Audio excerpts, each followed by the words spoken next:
برکت والی گھڑیاں ہیں، جن گھڑیوں میں ہم اللہ اور اس کے رسول کا بیان، اللہ اور اس کے رسول کا ذکر اور ان کی تعلیمات کو سیکھتے اور سکھاتے ہیں۔ جیسا کہ آپ حضرات کو ابھی یہ بتلایا گیا کہ کلمہ لا الہ الا اللہ کا، کلمہ توحید کا ایک جز جو الوہیت کے اوپر مبنی ہے، اللہ وحدہ لا شریک کی الوہیت کے اوپر مبنی ہے، اس کی تفصیلات میں نے آپ حضرات کے سامنے واضح طور پر کھول کھول کر بیان کر دی۔ آج اللہ کی توفیق سے میں اسی کلمہ توحید کے دوسرے جز محمد الرسول اللہ صلی اللہ علیہ وسلم کے اوپر روشنی ڈالنا چاہتا ہوں۔ محمد الرسول اللہ صلی اللہ علیہ وسلم، چونکہ یہ کلمہ توحید ہے مکمل طور پر، اور جب تک کوئی شخص اس کلمے کو نہ پڑھے، نہ سمجھے، اس کے علم سے نہ واقف ہو، تب تک وہ مومن نہیں ہو سکتا ہے۔ ضرورت اس بات کی ہے کہ اس کے مکمل طور پہ معنی اور مفہوم کو ہم اچھی طرح سمجھیں کہ محمد الرسول اللہ کا مطلب کیا ہے۔ محمد اللہ کے رسول ہیں صلی اللہ علیہ وسلم، کیا مطلب ہوا اس کا کیا مفہوم ہے؟ آئیے ہم اس کو 2-3 مجلسوں میں ممکن ہے اس کی مکمل تفصیلات آپ کے سامنے رکھیں گے، اور وہ پوائنٹس، وہ مرکزی نقاط، وہ نقطے جو میں آج آپ حضرات کے سامنے رکھنا چاہتا ہوں یا مستقبل میں رکھوں گا انشاءاللہ تعالی، آج میں جن نقاط کے اوپر کوشش کروں گا روشنی ڈالنے کی، وہ میں مناسب سمجھتا ہوں کہ آپ کے سامنے اسے بیان کرتا ہوں۔ ایک تو یہ گفتگو ہوگی کہ محمد الرسول اللہ صلی اللہ علیہ وسلم کا معنی اور مفہوم کیا ہے، اس کے بعد ہم منتقل ہوں گے رسالت کا معنی کیا ہے، نبوت کس کو کہتے ہیں، رسالت کس کو کہتے ہیں، نبی کس کو کہتے ہیں، رسول کس کو کہتے ہیں۔ ہمیں بہت سارے ایسے لوگ موجود ہیں، یا ہمارے وہ نو مسلم بھائی جو ابھی نئے نئے مسلمان ہوتے ہیں، انہیں نہیں پتا ہوتا ہے رسول کیا ہے، نبی کیا ہیں، اور بہت سارے ایسے مسلمان بھی ہیں جنہیں یہ پتا نہیں ہے کہ ان کا رسول کون ہے، ان کے رسول کا کیا نام ہے، رسول کا مطلب کیا ہے، نبی کون ہے، نبی کس کو کہتے ہیں، ان کے نبی کون ہیں، آخری نبی کا مطلب کیا ہوتا ہے، نہیں پتا ہے۔ اور تو اور ہے میں بھائیوں، اللہ کی قسم کبھی کبھی جب میں سوچتا ہوں تو دل کراہتا ہے اور ایک درد سا اٹھتا ہے کہ ہمارے معاشرے کا ایک عظیم طبقہ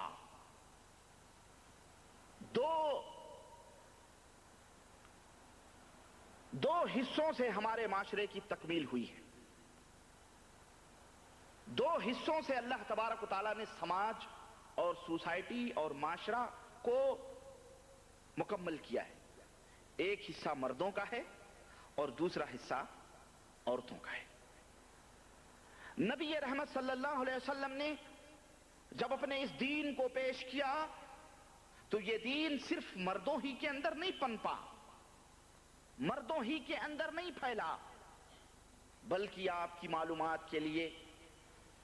یہ بات میں بتا دینا چاہتا ہوں کہ اللہ کے رسول صلی اللہ علیہ وسلم نے اگر مردوں کا ایک طبقہ دین کی تبلیغ اور اس کی نشر و اشاعت کے لیے تیار فرمایا، جس کے سرخیل ابو بکر و عمر، فاروق و علی، طلحہ و زبیر رضوان اللہ علیہم اجمعین تھے، تو دوسرا طبقہ عورتوں کا طبقہ تھا، جس کی سرخیل حضرت مائی خدیجۃ الکبریٰ، حضرت فاطمۃ الزہرا، حضرت عائشہ صدیقہ، میمونہ ام سلمہ اور دیگر خاتون صحابیات رضوان اللہ علیہن اجمعین تھیں، جنہوں نے عورتوں کے اندر دین اور اسلام کو پھیلایا۔ 2 طبقے تھے، دونوں طرف